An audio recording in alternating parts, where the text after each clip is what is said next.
বিসমিল্লাহির রহমানির রহিম। পরিবেশনায় ও পরিচালনায় দিক দিগন্ত। জিবরাইল ফেরেশতা নাযিল হয়ে গেল। কি হয়ে গেল? জিবরাইল ফেরেশতা এমনি আসে না কোন অর্ডার নিয়ে আসে? আল্লাহর অর্ডার আসে। বুঝলেন? ওহি মানে অর্ডার। ওহি মানে কি? প্রত্যাদেশ। হ্যাঁ, অর্ডার। আমরা ইংরেজি বলি অর্ডার। কি অর্ডার নিয়ে আসছে শুনবেন? জানাজার নামাজ যেই পড়ে নবী আযান হয়ে যায়, আসসালামু আলাইকুম ওয়া রাহমাতুল্লাহ, আসসালামু আলাইকুম ওয়া রাহমাতুল্লাহ, কই দেখে জিবরাইল ফেরেশতা খাড়ায় আছে। ও বাবা, কাম সারিছে। নবী কইছে কি খবর? কইছে আসসালামু আলাইকুম ইয়া রাসূলুল্লাহ, আপনি জানাজার নামাজ পড়েন, শোনাইতে আগে আসেন। কি কামটা করলেন আপনি? কইছে কি করছি আমি? মানুষ মরে গেছে, আমার পাশে নামাজি একটা মুসল্লি লোক মরে গেছে, তার জানাজার নামাজ পড়া লাগবে। কইছে আসেন, আল্লাহ কি অর্ডার দিতে সে শোনেন। শুনাবো? আমরা শুনাবা করে শুনাবো। আল্লাহ বলছে ওয়ালা তুসাল্লি, বলেন আমার সাথে, মুখস্থ নাই এমনি বলেন, মুখলারে বলেন, তার সওয়াব পাবেন। ওয়ালা তুসাল্লি আলা আহাদিম মিনহুম মাতা, এই শোনেন, এই জাতের মানুষেরা যদি মারা যায়, একজনের কথা বললো না, আল্লাহ বললো পাকেরই কথা। কি কথা? মিনহুম, হুম মানে তারা সবাই, তারা মানে একজন না, এটা তো একজন আজকে, কিন্তু এই সংখ্যা একটা থাকবে না, এই সংখ্যা হাজারে হাজার হবে, লাখে লাখে হবে, কোটি কোটি। অর্থাৎ ধর্ম পালন করবে ইসলামের, দল করবে মানুষের রাজনীতির। এই সংখ্যা কম না বেশি? এজন্য আল্লাহ এক বচন ব্যবহার না করে কয় বচন ব্যবহার করলো বাজান? বহু বচন। এই জাতের মানুষেরা যখনই মারা যাক, তাদের হজ দেখবে না, নামাজ দেখবে না, রোজা দেখবে না, কিচ্ছু দেখার দরকার নাই। এই জাতের মানুষেরা মরে গেলে তার জানাজার নামাজ আর পড়াবেন না। নিষেধ করলো কে? কেন কাল কেবলই সালাম ফিরেছে বারে, নবী বাড়ি যায়নি, ওটি ধরছে, ওটি ফেরেশতা ধরছে, আল্লাহ নিষেধ করছে। ফারদার আর জান জীবনে এরকম লোকের জানাজার নামাজ পড়বে? খালি তাই জানাজার হজম মিটা গেছে, তারপর দেখেন কি ওয়ালা তাকুম আলা কবরিহি, বলেন ওয়ালা তাকুম আলা কবরিহি, এই লোকের কবরের কাছে আর দাঁড়ানো যাবে না, নিষেধ করে দেওয়া হলো, আর দাঁড়াতে যাবেন না। নবী ওখান থেকেই চলে গেছে, আর কবরে যায় নাই। নবী বললে যে আমাকে নিষেধ করা হয়েছে, ওই বেটাক দেখে বললো, ওই মুনাফিকের বাচ্চা আব্দুল্লাহর বেটা বলে, বাজান তোমার বাপের অনুরোধ, তোমার অনুরোধ জানাজাটা করলাম, করে যা ঠেলা খাসি আমি, আর দরকার নেই বাবা, কবর কে দিবে দেখ, আমি ওই কবরের দিকে আর যেতে পারবো না। আল্লাহ তাকে আমার সাহাবী হিসেবে ক্যান্সেল করে দিয়েছে, তাকে মুসলমানের খাতের থেকে নামটা আল্লাহ কাটে দিয়েছে। কথা কয় না একেবারে? মুসলমানের খাতের থেকে নামটা কি হয়ে গেছে? কাটে গেছে। এই নতুন করে আর মুসলমান হতে, কোরআন শরীফে এই আয়াত আপনারা বিশ্বাস করেন? অবশ্যই। কারা কারা দেখে? আমি তো 100% বিশ্বাস করি।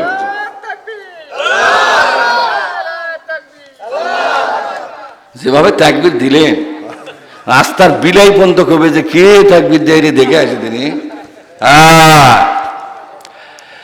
তাহলে আয়াতটা আমি আপনাদের কাছে বলছি, শুনতে পাচ্ছেন? হ্যাঁ, কবরের কাছেও দাঁড়ানো যাবে না। ও মাতু, এই জাতীয় লোকেরা মরে যাবে, অহুম ফাসিকুন, ফাসেক হয়ে মারা যাবে। কি হয়ে মারা যাবে? ফাসেক। আর ফাসেককে আল্লাহ হেদায়েত করে না, ফাসেককে আল্লাহ জান্নাত দিবে না। কি দিবে না জোরে এখন? ইন্নাল মুনাফিকিনা, বলেন ইন্নাল মুনাফিকিনা ফিদ দারকিল আসফালি মিনান নার, মুনাফিকরা জাহান্নামের সবচাইতে নিচে থাকবে। এই মুনাফিকের নামাজ, এই মুনাফিকের দান খয়রাত করা, এতিমখানায় ইসলামী জলসায় টাকা দেওয়া, বাপ মায়ের সেবা করা, জীবন ভর যত ভালো কাজ করেছি, সমস্ত ভালো কাজগুলোকে আল্লাহ তাআলা আমলনামা থেকে বাতিল করে দিয়েছে। সূরা ফুরকানের মধ্যে আল্লাহ বলেছে, সূরা ফুরকান 25 নম্বর সূরা। কয় নম্বর? 25 নম্বর সূরা। সূরা কিন্তু 114টা রোল নাম্বার আছে। কয়টা রোল নাম্বার আছে? তার মধ্যে 25 রোল নাম্বার আছে সূরা ফুরকান। কত নম্বর? 25। আপনারা তো সূরাগুলা নাম্বার অনুযায়ী মুখস্থ করেননি। শেষ 2, 4, 10, 20টা মুখস্থ করা উচিত মুসলমান হিসেবে, জোরগান ঠিক না? কোরআনের সাথে আমাদের সম্পর্কিত এখন আর নাই।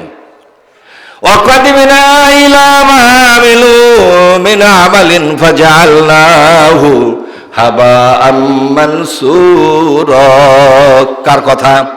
আল্লাহ বলছেন এই জাতের মানুষেরা যে আমলগুলো করেছে, আমলগুলো নিয়ে আশা নিয়ে বসে আছে, এত বড় বড় আমল করেছি, কিয়ামতের দিনে আমলের জোরে আমি জান্নাতে যাব। আল্লাহ বলছেন তারা আমল নামা ধরে আমি বাস্ট করে দিয়েছি।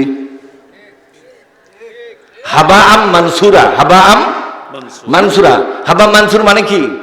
এটাকে বাস্ট করে দেয়, ধুলা বালু করে ফেলে দিয়েছি আমি। আর এখন নামাজ নাই, আমল নামার মধ্যে কিচ্ছু নাই। আমল নামার মধ্যে কথা কয় না একেবারে, আমল নামার মধ্যে এই পরকালে যখন আমল নামা পাবে না, এরকম দেখবে নামাজ কাটা, নামাজ কে রে, আমি তো 5 ওয়াক্ত নামাজ পড়েছি, মরার আগেও তো জামাতের সাথে নামাজ পড়ে কাটিয়ে দিয়েছে গায়ে। এই ফেরেশতা কে ভাই, এটা কার আমল নামা হাজত দিয়েছে? এটা তো আমার লয়, আমার তো নামাজ এরকম থাকবি, কি থাকবি তো ইনকা খায় কথা কান খায়। নিচে দেখ, নিচে দেখ মন্তব্য লেখা আছে, রায় যাই দিছে তাই রায়ের মন্তব্য লিখে দিছে। আল্লাহ করছে ফেরেশতার সাথে পেশাল পারিস কে? ইকরা কিতাবাকা, বলেন ইকরা কিতাবাকা, রিড ইওর বুক, পড়ো তোমার বই। ইকরা কিতাবাকা, নিজেই পড়ে দেখ। কাফা বিনাফসিকাল ইয়াউমা আলাইকা হাসিবা,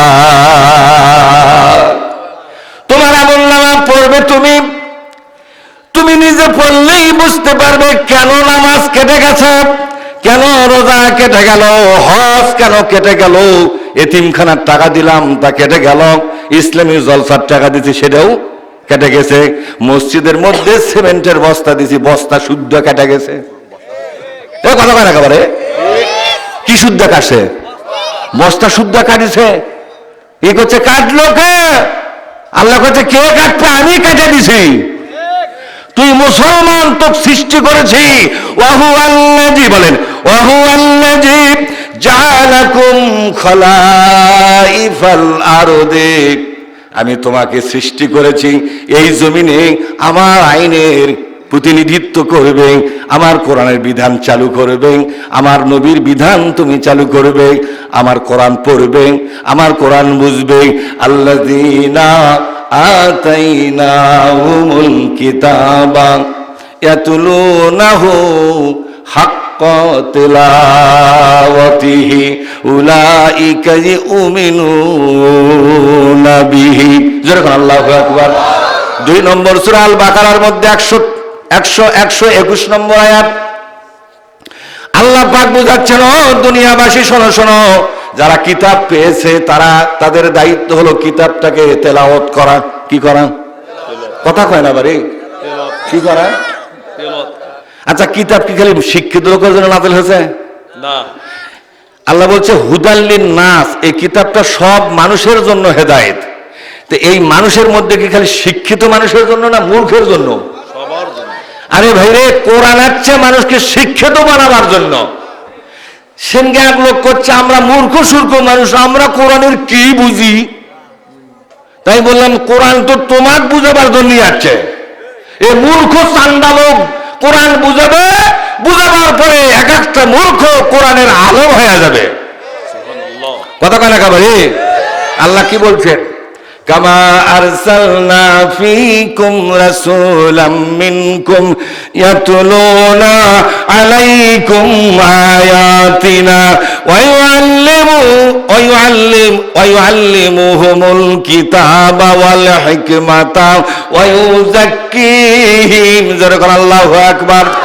আল্লাহ পাক বলছেন আমি নবী প্রেরণ করেছি, নবী এই কোরআনের শিক্ষা দিয়ে আলেম বানাইয়া দিবে। কি বানাইয়া দিবেন বলেন তো? হযরত বেলালের কয় ক্লাস লেখাপড়া ছিল? কথা কয় না বাড়ি? আব্দুল ইবনে মাসউদ কোথায় লেখাপড়া করেছে? কোন প্রাতিষ্ঠানিক লেখাপড়া আব্দুল ইবনে মাসউদের ছিল না, আব্দুল্লাহ বিন আব্বাসের কোন প্রাতিষ্ঠানিক লেখাপড়া ছিল না। বিশ্বনবীর অধিকাংশ সাহাবী ছিল লেখাপড়া সারা মানুষ। কথা কয় লেখাপড়া, সভাপতি সাহেব কথা কয় লেখাপড়া, সভাপতি আমার পক্ষে থাকবে না। ডান দিকে সভাপতি মানে কি আমার জোরই আলাদা, জোরে কোন ঠিক না। এই সভাপতি আসলো বাম দিকে, দেখেছি কে রে হামিকা ডান মুড়ে রে, সভাপতি থাকা লাগবে ডান মুখে, কথা ঠিক না। টানে লিয়েছে এইদিকে, মন খারাপ করছি।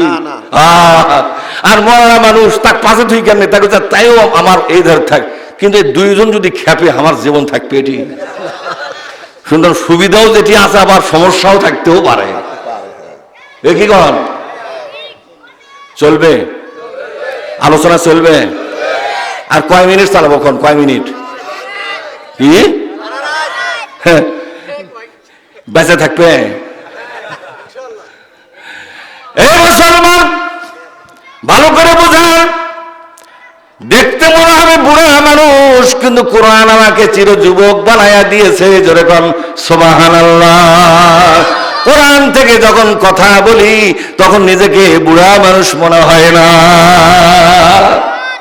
কোরআন থেকে একটা এনার্জি আসে, কি আসে যেরকম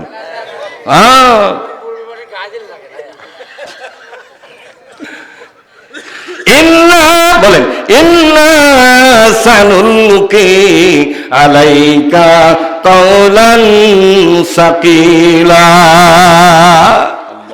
হে রাসূল, আমি আপনাকে ওজন আলা কোরআন দিয়েছি। কি দিয়েছে যেরকম ওজন, এনার্জেটিক এন্ড পাওয়ারফুল কিতাব, এনার্জেটিক এন্ড পাওয়ারফুল।